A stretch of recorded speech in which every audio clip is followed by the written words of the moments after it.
L'eau en France, dans tous les pays dans le monde, c'est pas l'affaire simplement d'un gouvernement, d'une entreprise, d'une ONG. C'est quelque chose qui est partagé et donc dans le domaine vraiment multi-acteurs.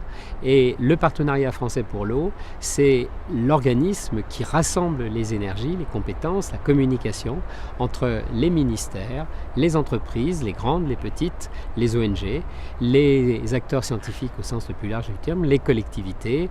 Et donc vous avez tous les acteurs français de l'eau qui se sont regroupés dans cette structure et surtout qui se présentent ensemble à l'international. Il y a un certain nombre de grands rendez-vous mondiaux sur ces questions de l'eau et il est certain qu'il y a des gens qui ont des positions différentes.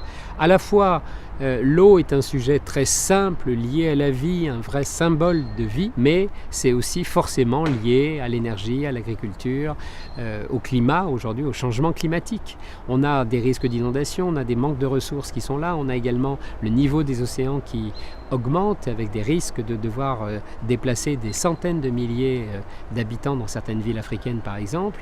Et tout ça c'est l'eau. La France est engagée depuis longtemps dans ce domaine de l'eau.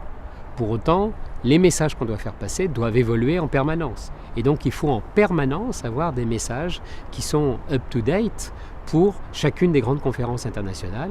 Et puis sur l'articulation entre cette dimension de plaidoyer et les actions sur le terrain, en particulier dans les pays en crise où la France est sollicitée pour agir. Ces 10 dernières années, il y a eu beaucoup de réflexions, mais pour être extrêmement pratique sur des programmes facilitant l'accès à l'eau aux populations. Et les discussions, et en particulier autour des médias, par exemple autour du changement climatique, fait qu'on a tendance à avoir une espèce d'approche scientifique plus globale, mais qui soit moins concrète et qui engage moins le quotidien des personnes sur le terrain.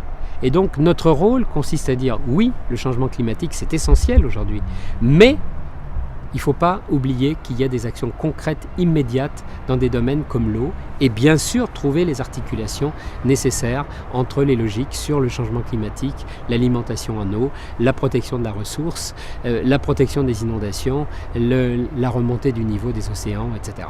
C'est ça le job que nous essayons de faire sans donner de leçons à qui que ce soit, mais en faisant comprendre que tous doivent travailler ensemble pour obtenir des vrais résultats.